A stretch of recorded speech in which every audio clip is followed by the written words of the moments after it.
waits, and Thompson scores! Masaba's in the middle. Wednesday here could seal it. Casimir finds Masaba. It's now Bannon. Bannon with a great ball in. Here's an opportunity. Palmer scores! Liam Palmer has scored for Sheffield Wednesday.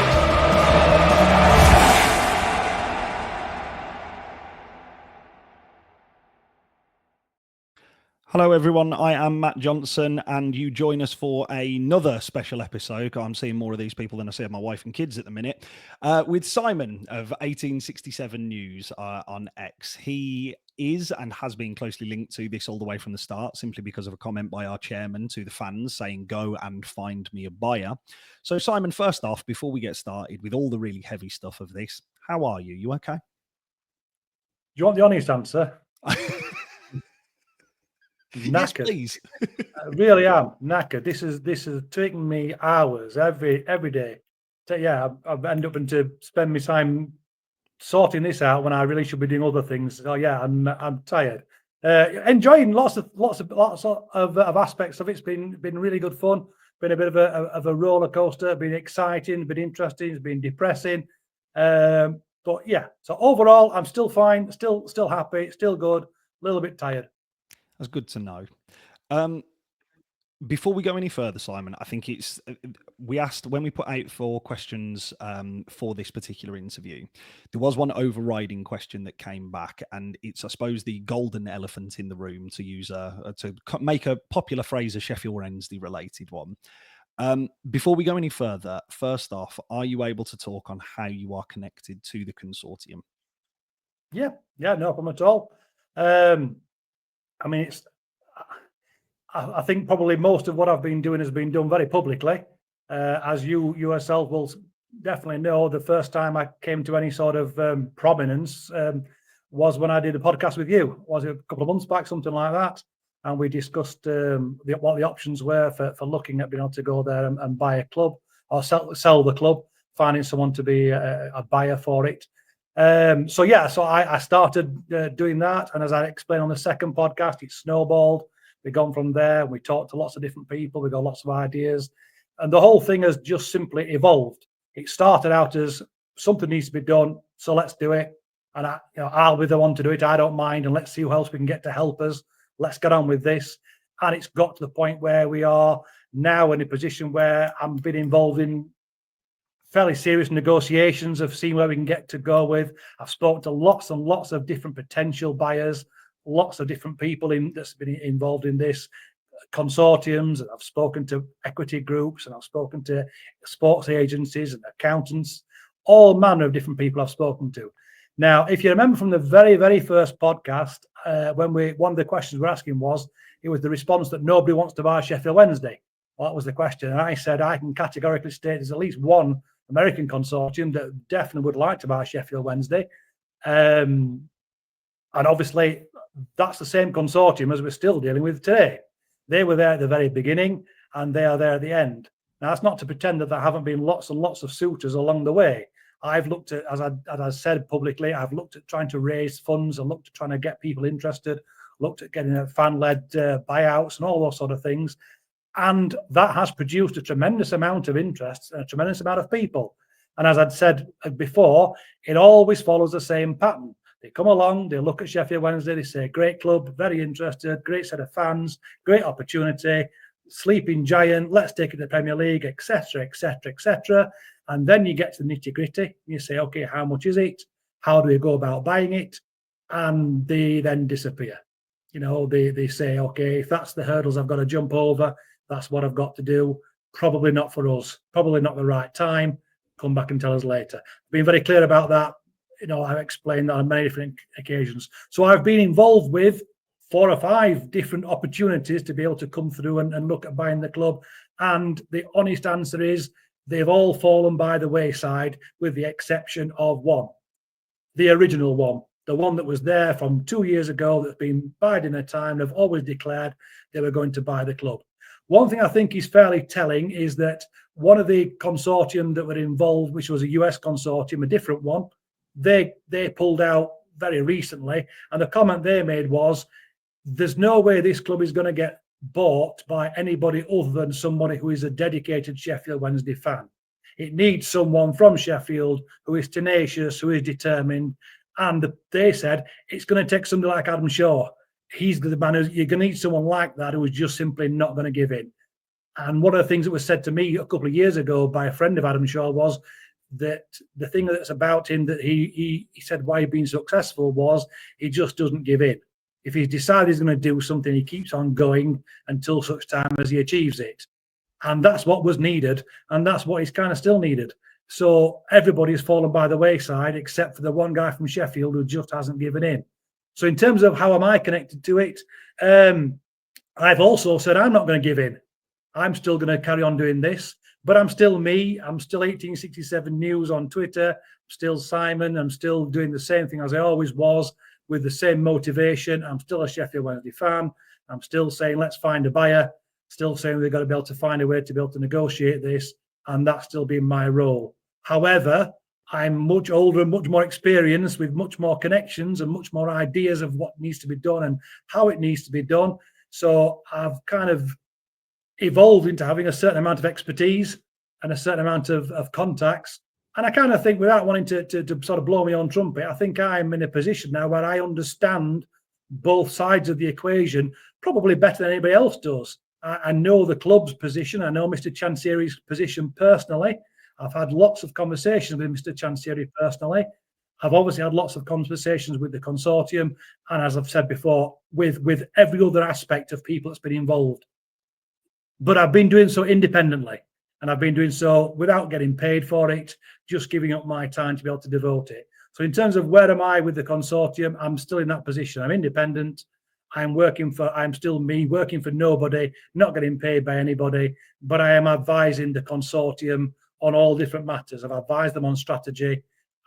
When we last spoke to you, I discussed that I'd written up a plan. I had a strategy plan that was put in place. The consortium have had that plan for quite some time. And I'm not saying they've completely adopted that plan, but certainly they were very, very happy with the bare bones of that.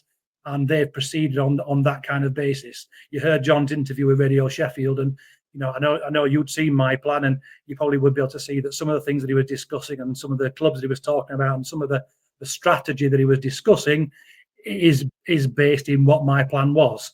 So I'm not trying to take credit for where it shouldn't be. I've done no more than sort of said, this is an option, this is the research I've done, and they've come away and said, look, that looks solid, that looks good. And they've adapted what I've said with what they had, with their plans and their thoughts. I'm not trying to pretend that I'm, behind this or I'm leading this, because I'm not. John has come out and he's the leader of that consortium. He's the man who makes the decisions. I don't. But I've certainly been offering my advice everywhere where it's required. And I did say, a couple of 3 podcasts back, I was aware of the other people who were involved in the consortium, even though I wasn't at liberty to be able to discuss. John being one of those people, I am aware of other people that are involved in the consortium. So I have been party to information that other people haven't been party to. In terms of that, I'm not daft. I'm aware some people think, well, there must be some kind of ulterior motive. There hasn't been. My motive has been publicly declared. I want the club sold. I want the club in good hands. I want the next owners to be the right kind of owners, and I want them to be able to have a sustainable plan. When I came out and I challenged Mr. Chansiri and said, show us your plan, it's the same thing with the consortium. I want to see their plan. And when I said, if you don't have a perfect plan, then let us help. Let us show you our plan. Maybe we can help you to develop that. The same challenge went to the consortium, and they wanted me to show their plan. I did do that, and they wanted to be able to work forward with that, and they wanted me to be able to help. In terms of how things go in the future, they need to buy the club first. They need to be able to be in a position where they can negotiate to buy the club and take over the club. If they are able to do that and they still want me to be involved and they still want me to be able to provide advice, I would love to be involved in some way. That would be fantastic. But it's not in my gift and it's not in theirs at this moment in time. So we'll discuss that as and when it happens. I can honestly say I don't work for anybody. I'm still just simply offering advice free of charge, not doing anything more than that. So I hope that clears it up. I hope people can understand where that is. But I'm not going to lie to anybody. If I got the chance to be able to work for Sheffield Wednesday, I would love that. That would be fantastic. And if they say to me, thank you very much for your efforts, we'll take it from here, I understand that. You know, I was a fan. I still am a fan. You know, I started as a bloke with a Twitter account, and I might finish it as a bloke with a Twitter account, and that'll be fine. If I end up sat in my seat in the South Stand as a season ticket holder, that'll be great. If I get to help, then that would be my dream. That would be amazing. That would be fantastic, and it would be a real privilege and a real honour to be able to do that. But you know, they haven't bought the club, have they? So they're not in a position to be able to make me any offers any more than able to make anybody else any offers. And I don't know what they're going to do. Don't know what the future holds. Does that clear? Yes, it does, Simon. Thank you very much. You mentioned in that conversation that we were just having there, in your response to that question, you've had discussions with the current chairman, Deshpon Chansiri. Can I ask, what is your experience of talking with him? Well, this is going to come as a shock because obviously, you know, I was critical in the you know, and I have been publicly critical, and I'm not seeking to withdraw any of the things that I have previously said. But I like the man. I've got to say, you know, I've come to be able to understand his position a lot more. Come to be able to understand his point of view a lot more, and he's a difficult individual. And I'm not going to go so bold as to say that we're friends, because he'll object to that. I know he does, and I wind him up about it a little bit. I say, you know, we're friends now, and he very quickly says, no, we're not. But I'll be honest, I've been in contact with him fairly constant for the last few days, if not weeks, and it's not one way. He texts me on a regular basis, and I fully expect he'll be texting me. He'll be watching this, I know. And I fully expect to be texting me, and he'll say, you said this and you said that, and you're unprofessional, and that was stupid, and that was wrong, and I'm going to come out with that. That's not correct. And then he'll be calm, he'll be fine, and we'll discuss it, and we'll get over it. It'll be perfectly fine. One of the things I like about him is he doesn't take offence. That's one thing we have in common. It's a good job I don't take offence, because if I did, we wouldn't have got this far, because he's quite blunt. When he doesn't like something, he says. But to be fair, you know, if you say, I think you're wrong, I don't think that's correct, he listens, he takes it, and he doesn't get upset. So it's a strange relationship, but we do have a relationship. He does text me on a regular basis. We do talk about things, and he's been very open. He's been very honest. And I don't want to be in a position where I'm going to betray that trust, because I promised him that I wouldn't. You might have noticed I haven't been tweeting very much recently. I haven't been saying a lot of things that's on there. There's been an awful lot of things that have been discussed out there that I absolutely would have waded in on. And a lot of stories I would have led with. A lot of information I would have been more than happy to be able to put out there. And I haven't done. I've been very quiet over the last few weeks. And that's been out of respect. I don't think it's appropriate for me to talk to him privately and then discuss those things publicly. So I've been a lot more quiet than I have been recently, and that's kind of the reason. I've been discussing things with the consortium. I've been discussing things with other people. I have spoken to some, Saudi interest. I was invited to Riyadh only a couple of weeks ago, all expenses paid, and I was sorely tempted to be able to go and do that, but I would be misrepresenting the situation if I pretended that I could sell the club or operate and that. But I was invited to do that. It's been exciting, and I know there's going to be a hell of a lot of people going to say, "What a complete load of crap."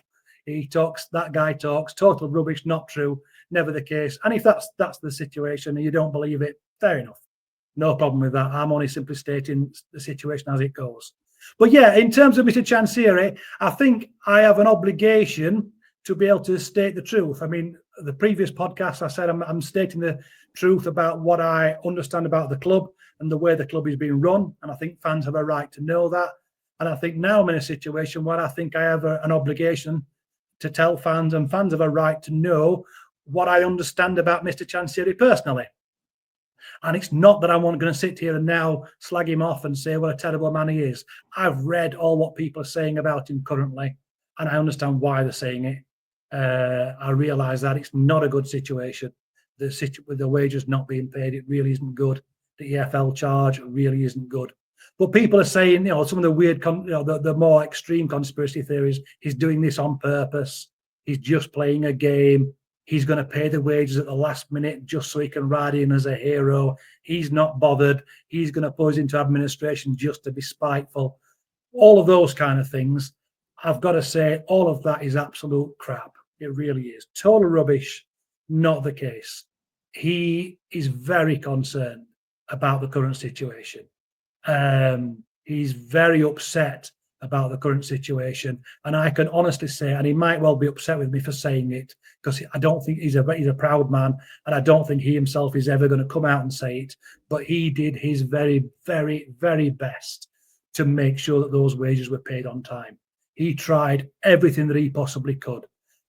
He was in a position where he was, again, I don't want to betray trust, but he was prepared to lose millions of pounds to find a way to be able to pay those wages on time.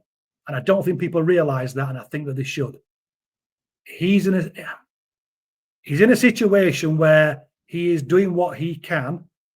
And I don't want to sound like I'm being soft here, because he's made his situation. He's done it. He's brought this about himself. He's made his own decisions. He's a grown man, and he's run this club for 10 years. And if a captain of a ship steers it into an iceberg, that's the captain's fault. You can't get away from that. You should not be steering your ship into an iceberg. And the fact that you backpedaled very, very fast and frantically and tried to steer out the way of the iceberg at the last minute doesn't excuse you. And I don't think you can excuse him. But I do want to say he did everything he possibly could to try not to be in that position. And he is acutely aware of that situation. And he said to me on so many occasions, he's not bothered about himself and his own personal situation. He wasn't even bothered quite so much about the potential of the embargo and the fines and the embarrassment brought to him. He wanted to make sure that his staff got paid. He desperately wanted that to happen. And he was bothered about them. He was bothered about their mortgages and their rent and their commitments. And he really wanted to make sure that didn't happen. And he did everything he could do to do it. He left it too late. It couldn't be done. The situation didn't do that, but he tried. And I've also got to say, other people who took a real battering on social media also tried. Everything that could have been done to do was done. People say, well, why don't you just sell the club? Why don't you just sort it out? He tried. He really did. You can't just conduct a multi-million-pound merger takeover in a couple of hours' time because the wages need to be paid by a certain deadline. It can't be done. If it could have been done, I assure you it would. And I think that needs to be said. This is not a man who is evil. This is not a man who is laughing at people. This is not a man who is taking it lightly. This is, that some of the things that have been said are just totally inappropriate. And he's funny because he is a man who talks very, very much about being professional. He talks very much about being honourable, and it's a real big thing for him. And he really doesn't like it when he sees things as being unprofessional. He doesn't like people speaking publicly. He won't like this. He didn't like the interview. He doesn't like people saying things. He wants everything to be done privately. But the way he goes about things just doesn't work. It's just, it can't be done the way he does it. He has this real strong sense of honour. He's got an idea as to how the club should be sold. In his mind, he remembers that when he bought the club from Milan, he did a gentleman's agreement. He shook hands with Milan like two businessmen would do. They shook hands on their word. He gave him £5 million to run the club as a show of good faith, and they did the deal, and that's how a deal should be done. And in his mind, that's how he's going to sell the club. It should be done like that. Two businessmen together with trust, with honour, on a handshake, and £5 million as a deposit, as an act of goodwill, as an act of good faith. That's how it's going to be done. And it doesn't work that way. In a corporate world, when you're dealing with a consortium, or when you're dealing with a finance company, or dealing with funding companies, when you're dealing with a sovereign wealth fund, when you're dealing with a Saudi PIF, or whoever it is that you're dealing with, and all of these people have showed their interest and have looked at it, and then you start talking about, well, let's do it like gentlemen. We're not going to sign an NDA. We're not going to do it. We're just going to shake hands and pay a deposit. That's why they walk away. But he's being awkward when he says that, but I just get the sense he's not trying to be. This is his own way of how you do it. This is how it should be done. And it's forcing people to walk away. It's causing people to not be able to get the job done. But in his own mind, he's not doing it because he's obnoxious. He's doing it because that's how he wants to be able to go through and do it. And it kind of grates him to do it in a different way. So it's difficult because I can see his point of view I can see what he's trying to do, and I can see what his motivation is. He's trying to be honourable. He's trying to be a decent man. He's trying to conduct business in an old-fashioned, honourable way. And by doing it, he's making it impossible to do business with him. He really is. And that's, I find it sad. I find it disappointing because people wanted to buy the club, and I'm going to come out. I'm just going to come out and say it. And he wanted to sell the club, and he tried. He really did. Again, I keep saying I get in a position in this podcast where there's information I know and there's details I know, and I kind of want to tell people things, and I want to go as close as I possibly can without betraying confidences. He is and I think a lot of people have kind of worked out the scenario. Mr. Chansiri has run this club, and he has put millions and millions of pounds into running the club. We've all seen that. Kieran Maguire, when you discussed it with him, he said he reckoned he'd lost, was it? I think it was 160, 170 million pounds. Yeah. Kieran Maguire said something like that, didn't he? Said, I think the director's loan account stands at about 150 million pounds. Mr. Chansiri thinks it's higher than that. He thinks he's spent more than that. So we don't know the true number. I've no reason to suspect he's lying. He says that figure's too low. It's worse than that. Kieran says that. So let's say it's 150 to 200 million quid. I know that's a massive margin for error, but that's the amount of money he's put into Sheffield Wednesday. And we all kind of know, Mr. Chansiri included, that money has got wasted. That money's gone. That's a sunk cost. And it's a fallacy to imagine that it's a good idea just to continue with that. But it's a significant amount of money. And I don't think I'm betraying his confidence too greatly to say not all of that was his own money. So he's in a scenario whereby he can't just simply sell the club for 30 million quid, 40 million quid, 50 million quid. He can't. His hands are tied. Even if he wanted to do that, he's not in a position to be able to do it. So if the club is worth 50 million quid, for example, he can't sell it for that.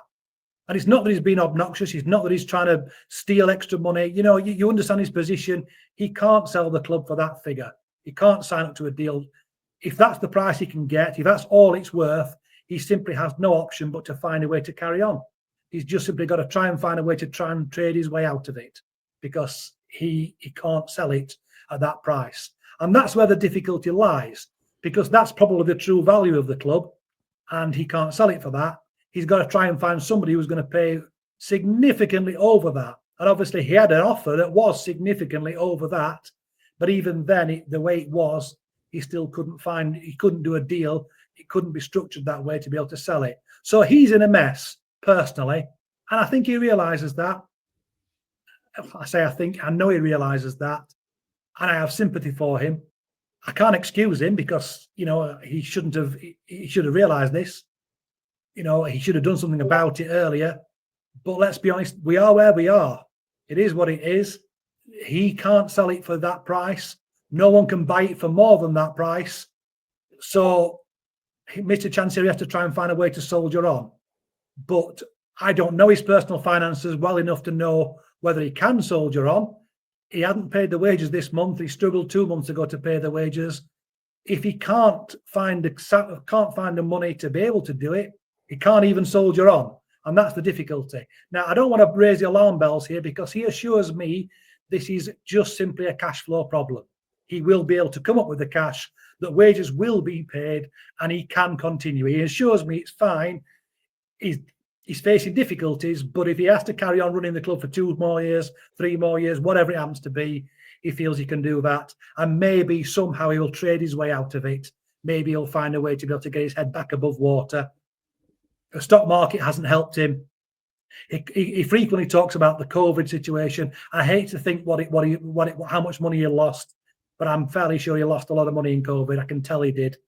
The Bangkok property market has collapsed. Evergrande, which was a massive Chinese property company, collapsed a couple of years ago, and that took a lot of people down with it.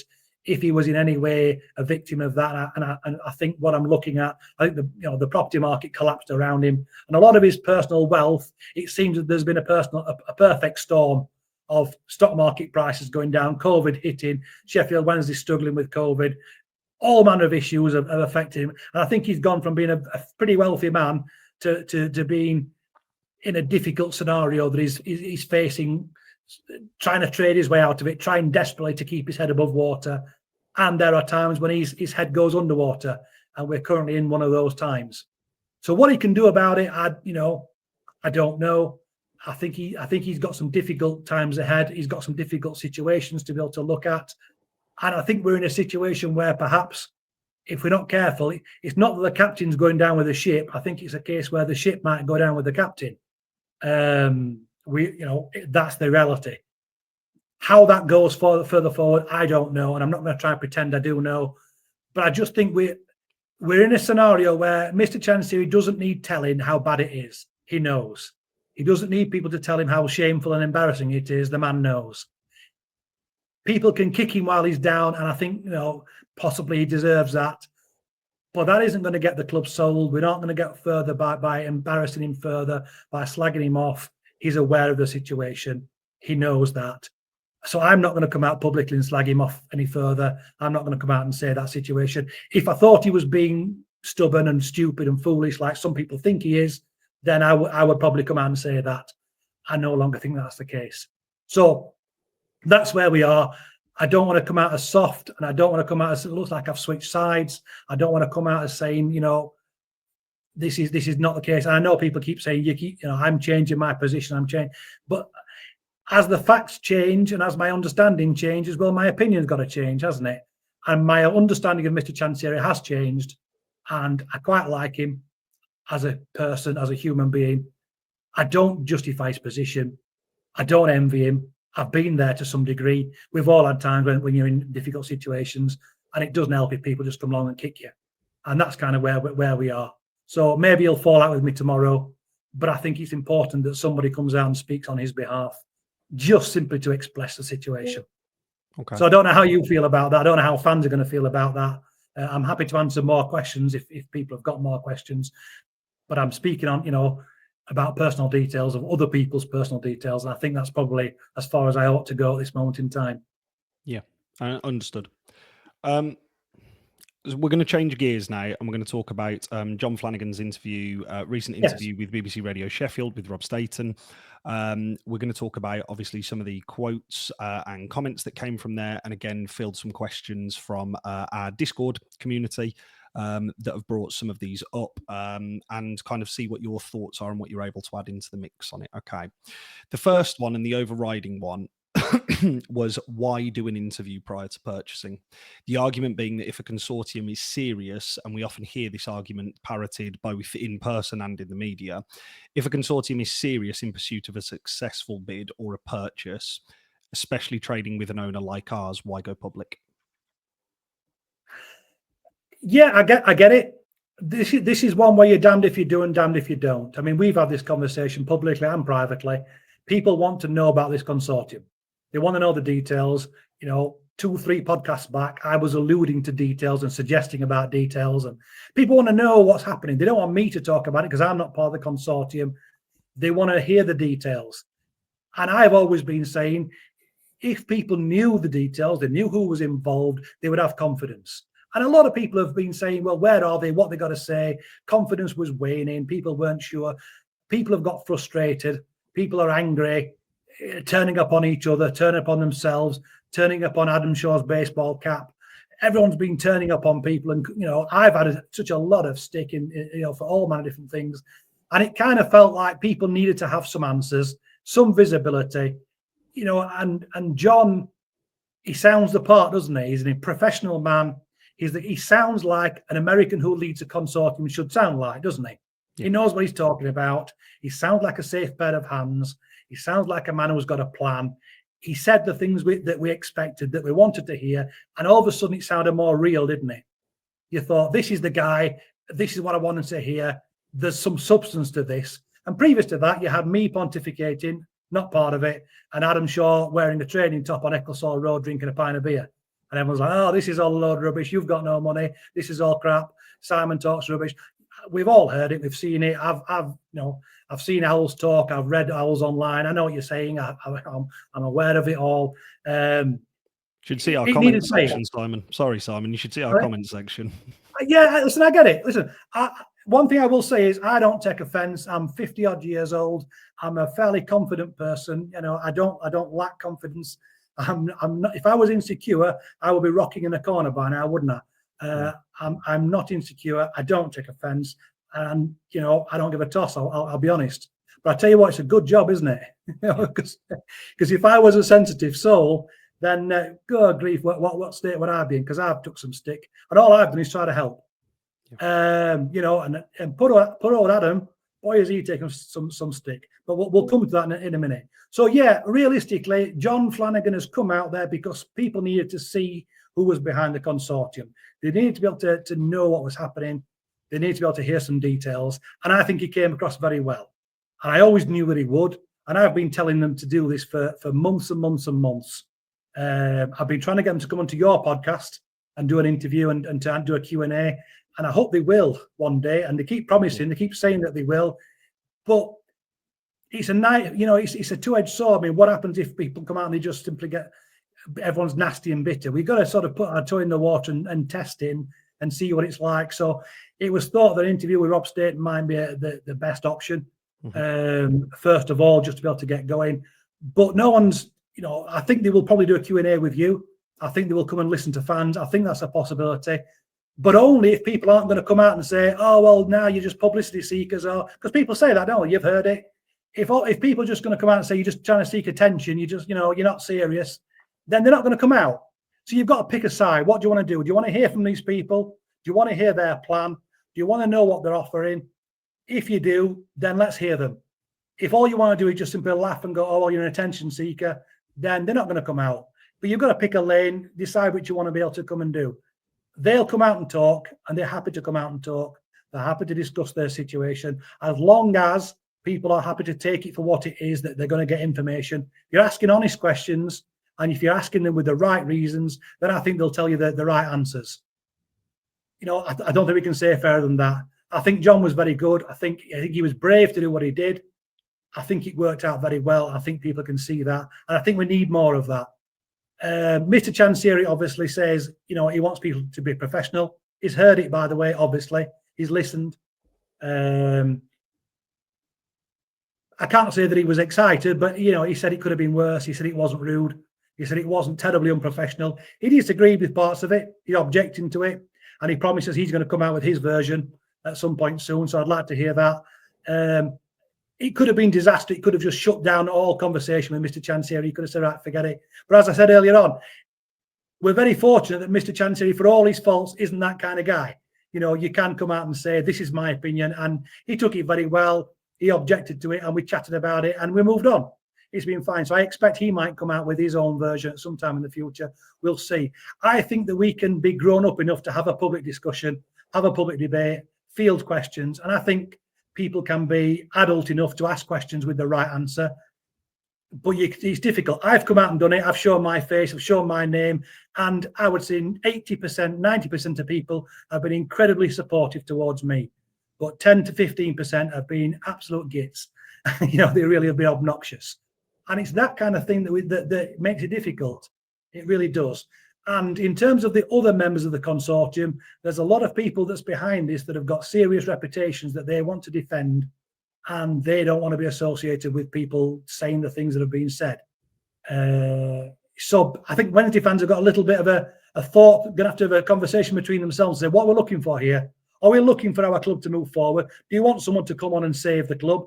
Do you want the club to be taken to the Premier League? Do you want serious players to talk to you? If you do, let's be grown up about it. Let's be adults then. All right, let's not be childish. Let's not have any childish insults.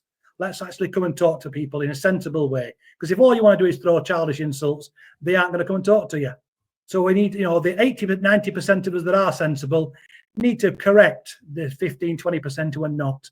We need to let them, you know, we need to make sure that they aren't the ones who drive it forward.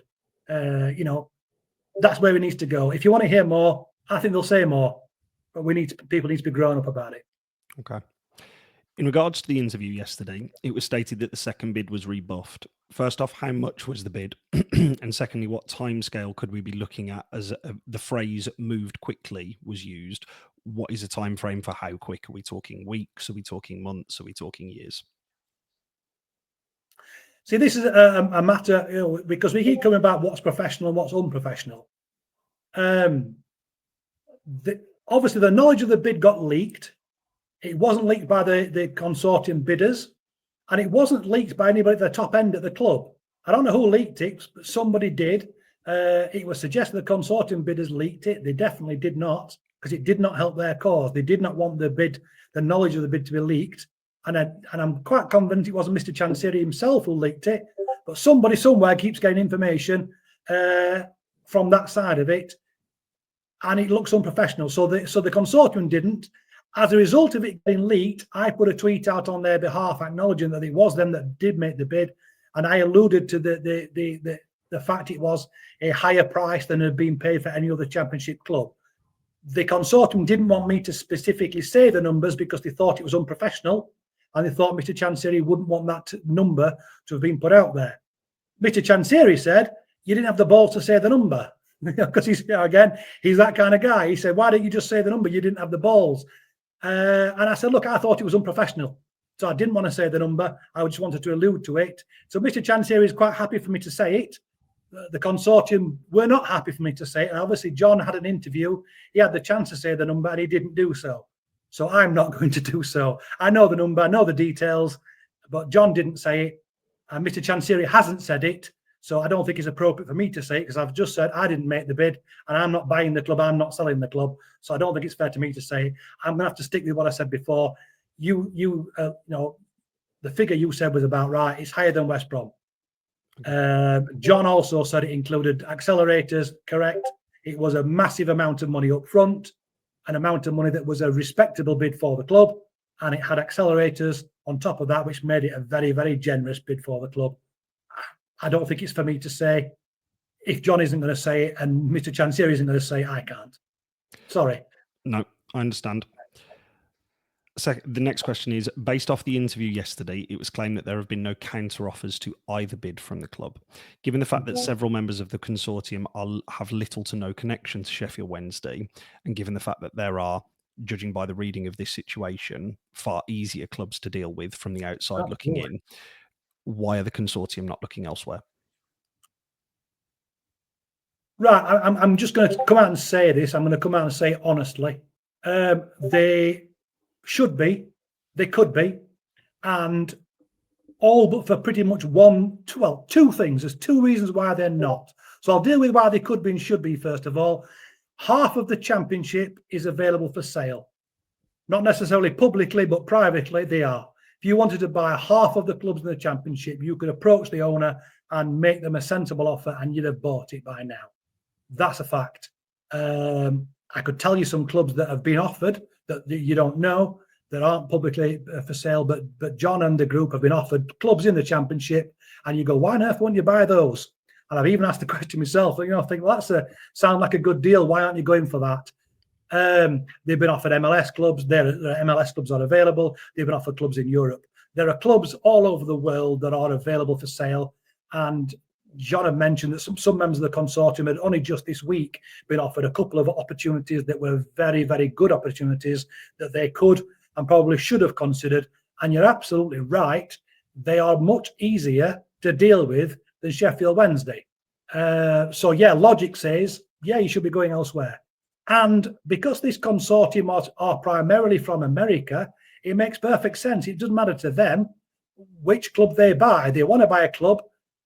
It doesn't matter. It doesn't have to be Sheffield from their point of view. It just needs to be a good sense. So we'll deal with the two reasons why they're looking at Sheffield Wednesday. Number one, we discussed it previously.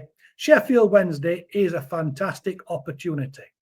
It still is the last sleeping giant. It's not just us fans talk about it. You asked Kieran Maguire the question, didn't you? And Kieran said, good opportunity. It really is. Great club. Simon Jordan says it every chance he gets to. Lots of people say it. It's not just us. Sheffield Wednesday is a cracking opportunity.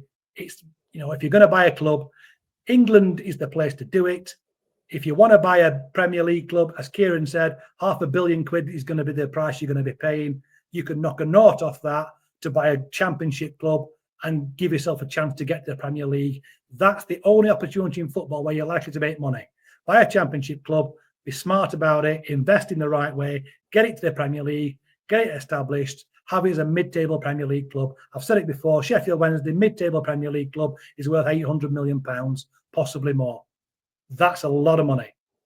And you could make a massive profit by buying Sheffield Wednesday. So number one reason, it makes business sense to buy a championship club and get it to the Premier League. And there's no better club to do than Sheffield Wednesday. The only other club that you might have wanted to do it with would have been Sunderland. And they just got promoted because that's a massive club, massive crowd, good stadium, good location. They're probably in the same category potentially as Sheffield Wednesday, but it's too late. You missed the boat on that one. They are now a Premier League club, so your chance to buy them at the right price is now gone. If you want Sunderland, they're now going to be 200 million quid, maybe 300 million quid already, and they're going to be 400 or 500 million quid if they can manage to find a way to remain in the Premier League. So it makes a business sense to buy Sheffield Wednesday, and the people in the consortium can see it.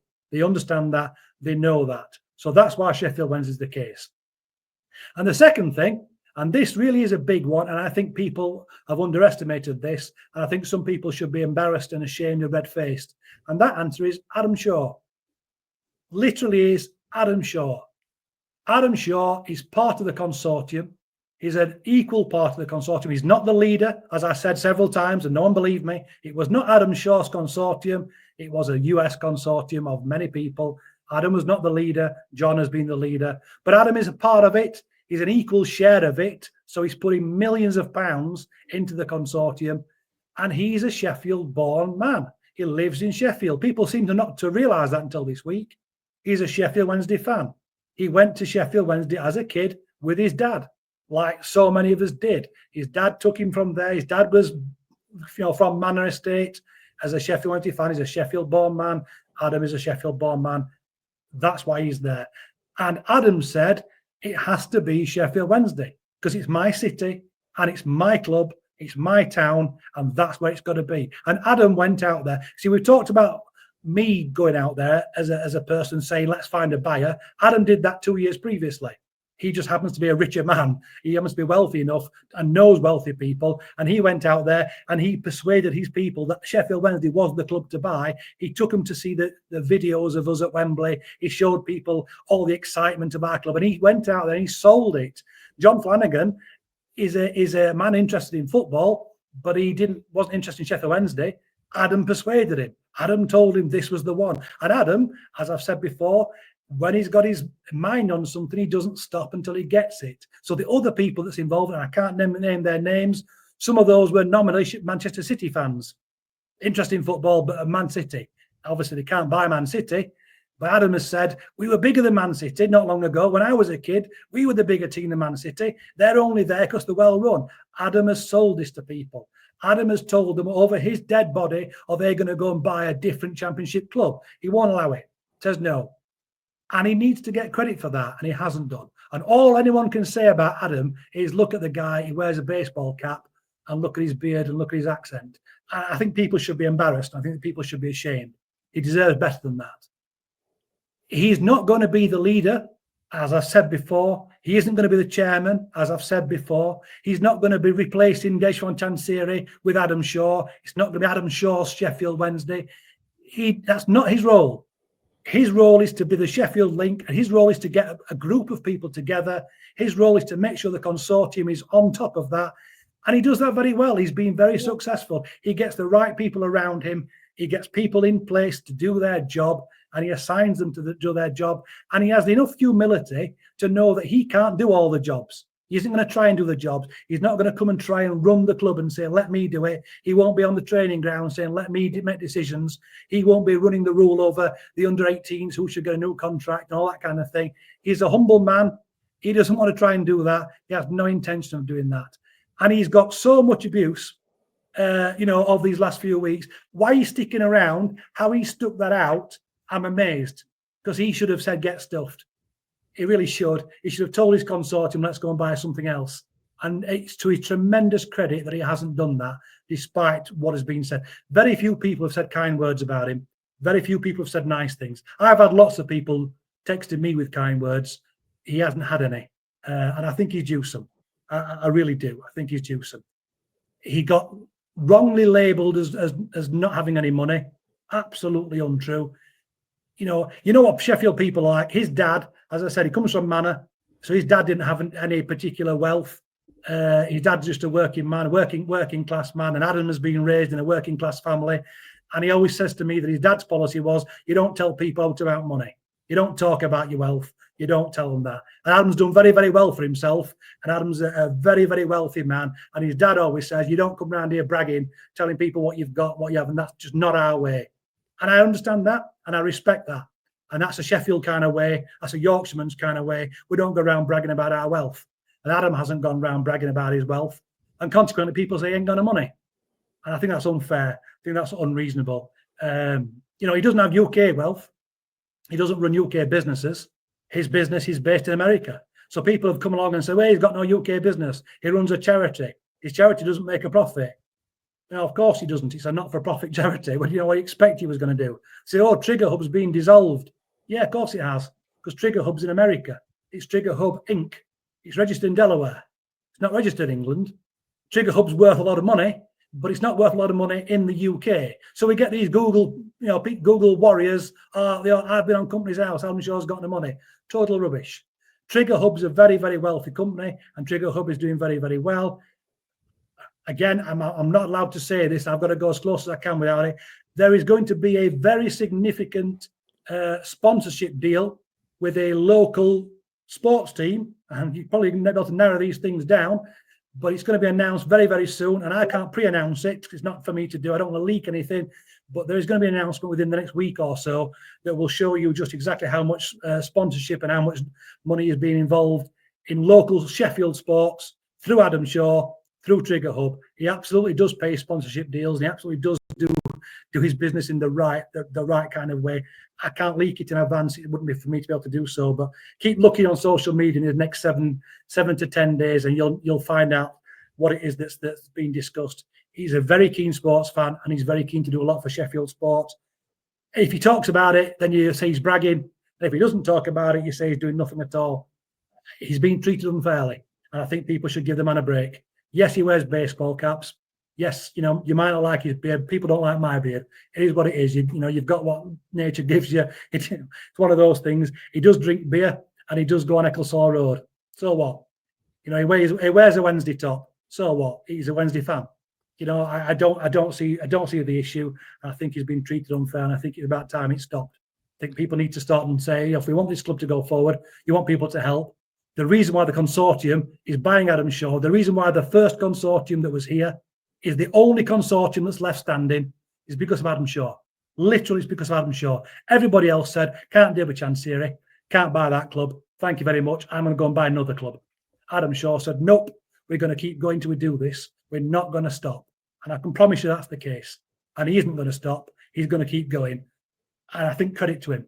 You know, I'm proud of him for doing that. And I think other people should be too. What I would say, Simon, just before we move on to more serious matters, is if somebody is getting stick for a dodgy beard and an accent, there's only one Birmingham-based dodgy beard person around here who's going to be taking all of that stick. Yeah. So I can't talk about hair, can't talk about beards.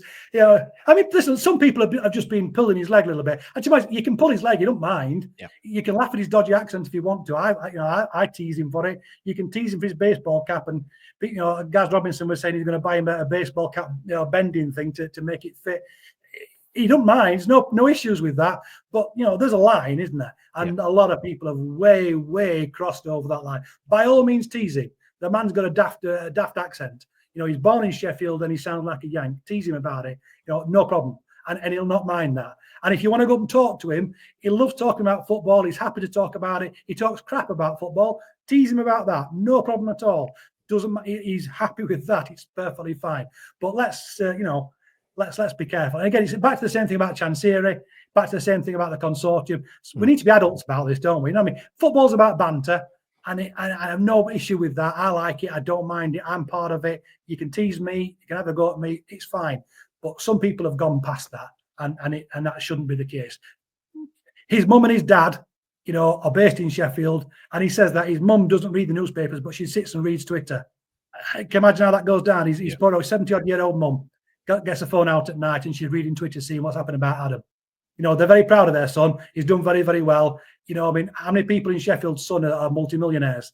How many people's sons went across to Sheffield and set up a massive healthcare company? he made a fortune. He's made fortunes on the stock exchange. He's been an angel investor in many, many companies. He's made lots of money. He's got lots of friends who are wealthy business people. The lad's done very, very well. And it's a strange thing in Sheffield, like he says, in America, people celebrate success. They can't help but to celebrate how well you've done, and you'd be really proud of him. In Sheffield, they can't help to pull people down. And I think that's a weakness. In Yorkshire, we are self-deprecating, and we have the kind of gallows humour and that kind of thing. But we also slag off people that are successful, and I don't think that's a very good thing about us. It hasn't gone. Adam's mum and dad are sat there reading things that they really shouldn't be reading, and I have sympathy for that. It shouldn't happen. He's got kids. His kids read it. He's got young lads who they're into ice hockey. They're apparently very talented. They've got a good chance of maybe making it as ice hockey players, but they're in. It's not fair. People's families should not be reading some of the things that have been written about people, particularly when they're trying to help. Particularly when the consortium would have walked away. I guarantee you, they would have walked away and bought something else were it not for Adam Shaw. I think we've covered that, but I just want to make sure, and I just want you to check on this. So the two names that have now obviously been confirmed with the bid, obviously Adam Shaw, who we've just been discussing, being the driving force behind the reason as to why buying Sheffield Wednesday, and secondly, John Flanigan being the person who is heading up the consortium. Are those roles correct currently? In terms of roles, John is the head of the consortium, yes. Adam is a part of the consortium. Don't ask me to tell you how the consortium breaks down, because I don't know. I'm not part of it. I've not seen the consortium agreement. I don't know everybody's part of the consortium. I know several. Some of the names meant something to me. Some of them I had to Google and I could see who they were. Some of them I don't even know who they are. I haven't met some of them. It's not for me to know. I don't. I can tell you, and I don't think I'm betraying any confidence to say Adam is an equal share in the consortium, which means he's put millions of pounds in. That much I do know, and I think I'm allowed to say that the consortium have put in millions of pounds in each. Well, I think it's dollars, and it converts into pounds effectively. But I don't know the structure. I don't know the breakdown. I'm not in it, and frankly, it ain't part of. It's none of my business, is it? Realistically, all we want to know is, have the consortium got enough money to buy the club? The answer is yes. Have they got money to be able to take us forward? The answer is yes. How they work it out amongst themselves, I don't know. And quite frankly, if they take it to the Premier League and they all do 10 times their money, good on them. If they make a lot of money out of it, are you bothered? I'm not. If they make some money out of that, I don't care. As long as they're good owners, as long as they understand what it means to be good owners, and John said that's the case, they're custodians. It's not their club, it's the fans' club. As long as they understand that and they realise that and they look after us fans, they look after our club, they look after our community, I genuinely hope they make millions out of it. I really do. Wish I could join in. Don't we all, mate? With several £1 million, I did ask. I'm several £1 million short of that. I said, can I get part of it? I know I can't join. Moving on then to the discussion that has surrounded Sheffield Wednesday this week. There is obviously the possibility of impending sanctions facing Sheffield Wednesday. Two words that are mentioned are administration and embargo. Would either of those change the consortium's stance on purchasing the club? I mean, you're asking me to comment for a consortium I'm not part of. So I'll tell you my advice and my position, and I'll tell you the advice that I would kind of give to them, because I'm not the official spokesman. I've got to make that clear. I'm not here as the official spokesman. I'm here to fill in details that I know about, as opposed to represent them. I don't want to pretend I'm something I'm not. Obviously, it's a fundamental material change if the club goes into administration. It affects everything. And first thing is, it means you're not buying the club from Defron Chansiri anymore, whereas previously we were. So administration makes a massive difference. It affects the valuation of the club. It affects who you're buying it from. It also affects where you're going to be, because the club's going to have minus 12 points if you get administration. Potentially worse, because we're serial offenders. All manner of things could happen. So I can't pretend that it wouldn't make a difference. Of course it would. I've said before on your podcast, I don't think it'll happen, because I think for practical reasons, there's no reason why it would. Why would you put the club into administration and lose control when Mr. Chansiri can pick up the phone and say, now then, John, I'll take 30 million quid, I'll take 40 million quid, I don't know what, I'm making numbers up, obviously, Yeah. but he could take, let's say, he said £40 million, can you do it? And John's going to come back and say, yeah, I think we can probably find a way to do that. Again, hypothetically, why would you then give it to an administrator and let them sell it for who knows what on the open market? Chancery is still the shareholder, he's still the biggest creditor, so he still would get returned the money that was available. So it would still be Chancery's money. But why would you install a middleman who's going to charge fees? Doesn't make sense. I don't see administrating as being the answer. He's much more likely to sell it. It may well be a scenario whereby Chancery's options come down to he hasn't got any. And I kind of think we are going in that direction. If he can't pay the wages, and if he can't pay the wages next month, there eventually comes a point where I'm not an insolvency lawyer. I know there are people who follow me on Twitter and are engaged on Twitter who are insolvency practitioners, so they're the better people to give advice. But there comes a point in time where if Mr. Chancery owes more money than the club is worth, if his liabilities are greater than his assets, then technically he's insolvent. And the law of the lands is you can't trade whilst you're insolvent. So if he, as the director, knew that the club was insolvent, he has a responsibility not to set about trading through next season. Because if he gets us relegated to League One and points deductions, that means that the club's value is going to plummet, which means his creditors are going to get paid less money. Now, in that situation, he's still the main creditor. Officially, if you look at the accounts, he would still be the creditor. So he's only actually putting himself in a worse position. But if he has personal liabilities, then that's a different situation. But in terms of the club's liabilities, it's down to him. So it's a complicated scenario. There's no easy answer to this, and I'm not an insolvency practitioner. But again, I don't think that's the case. I do think he will get backed into a corner potentially where he has no choice but to pick up the phone and say, "Come on, let's sort out the deal. I've got this is my only option left." I think he will do that. I think that will happen, and that's why we need to keep up an open line of communication, and why I need not to say too many negative things about him on podcasts. Two more questions for you then, Simon. In the John Flanigan interview, there was a COO, sporting director, mentioned with potential preliminary discussions having taken place. How quickly can this be implemented, as this is pivotal in the consortium's eyes to the success on and off the pitch, given we are already into a transfer window and the need for this being put into place quickly to give Sheffield Wednesday the best chance of survival? Yeah, everyone's aware of that. Everyone's painfully aware of that. And the consortium are businessmen who know how to run a business. And some of them have been involved in running football clubs or soccer clubs, as they will call it. Some of them have been involved directly in doing that. Some of them have been involved in being employees of and ownership of other sports franchises. So they know how to run a sports franchise or a sports club. They do know a bit about that. None of them have run a championship club. So it would be imperative for them to be able to appoint at least some people who are what we call football people, who know about running championship clubs and have championship experience. As part of my discussions and conversations with people, one or two names have been mentioned to me that may well be interested in this opportunity. You would be surprised at the caliber of the names that were mentioned.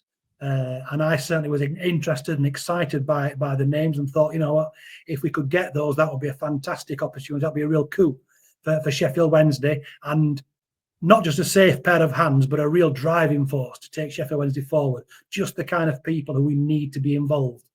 And they were kind of interested in the project. It's an exciting project. If they can get this bought, Sheffield Wednesday taking it to the Premier League is the sort of thing that get anybody's mouth watering if you're involved in football. It's an exciting project, and some really serious players are interested in being part of that project. I've passed that information on to John. John is aware of it. But it's a delicate scenario. He can't go appointing people as CEO of a club he doesn't own. So what can he do? Yeah. So you can't have conversations with people even at that stage. So, you know, in terms of could we appoint somebody, I can think of some people who are very interested in the job if there was a job to be offered. But John can't offer a job to anybody, and I certainly can't, because, you know what I mean? So I'm not worried. There are people, good people in football who would want to work. Once the people know that the situation is there, you could bring people in. It's going to be difficult. It's going to be all hands to the pump. Everyone realises that. The longer it takes, the more difficult the job is. we would need to be in place as soon as I'm saying we, like it's me. They would need to be in place. We would need to have something done as quickly as it possibly could. You would need to appoint a CEO quickly. You know, Danny Rowley is still appointed. Is still the manager of Sheffield Wednesday. He's under contract for 2 years. He hasn't left at this moment in time. You know, as contrary to what I believed and what perhaps he believed, he's still here. You know, so we have a manager, and we have a very good manager who can take over. We don't currently have coaching staff beyond the next couple of weeks, but you know, these things can be dealt with. You know, we do have people in charge. Football people are there, and when I say we, I mean our football club. I don't mean me, part of the consortium. Because I know people's going to say you said we. I mean we are the royal we, our football club we. So yeah, it can be done, but let's not pretend it's going to be easy. It isn't. There's a difficult season ahead for Sheffield Wednesday, and it needs to be done as early as it possibly can be done. We need to know where we stand, and realistically, the ball is in Mr. Chansiri's park. He needs to look at his situation. He needs to work out what's best for him personally, what's best for the club, and what gives us the best chance of survival. Because delaying and delaying and delaying, and then finally approaching in the end of August and saying, right, I'm ready to do a deal, when the transfer window is closed and we're under embargo anyway, and we've maybe got points deduction and he's under charge and all the things that potentially could happen, you know, the price of the club is down, the value of the club is down, and don't let's leave it too late. But I'm in no position to do anything about that.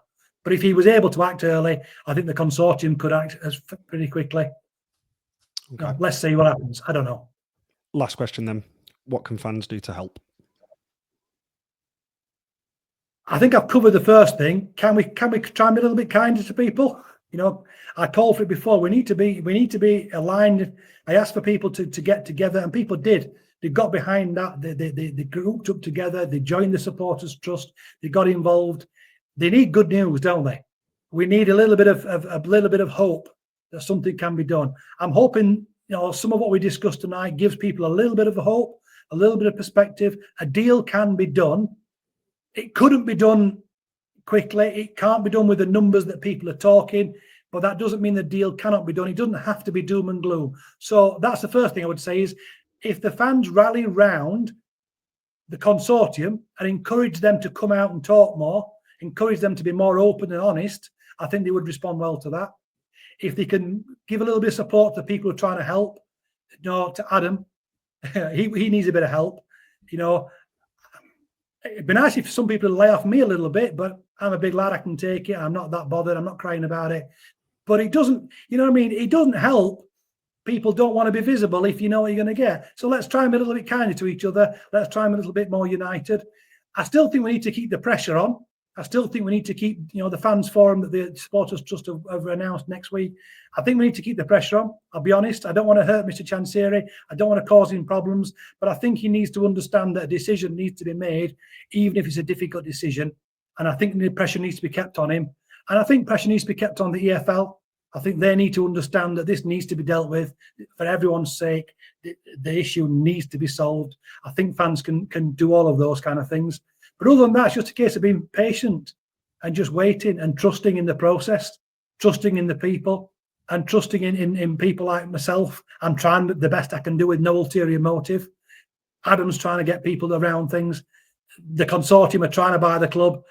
And this is the big thing, Mr. Chansiri is trying to do something. He really is. He's not being an obstacle where he doesn't have to be. He's trying to help. He's trying to sort it out, and maybe lay off him a little bit. Maybe encourage him a little bit. Maybe be a little bit kinder to him, because there still is a possibility where we can work this all out as friends, as best we possibly can. As bad as the situation is, and as much as we acknowledge we shouldn't have got where we are, let's try and find a way of collaborating. Collaborative movement going forward is going to be the answer. Encourage him to talk to the consortium, encourage him to talk to fans, encourage everyone to do what we can do. I think that's really all I can say. Let's try and be nicer to each other. Okay. Thank you so much for joining us once again, Symon. I do really appreciate you giving up your time this evening to clear and clarify some of the points that were obviously raised. Thank you very much, everybody, for the questions as well. That was Thank you for having me.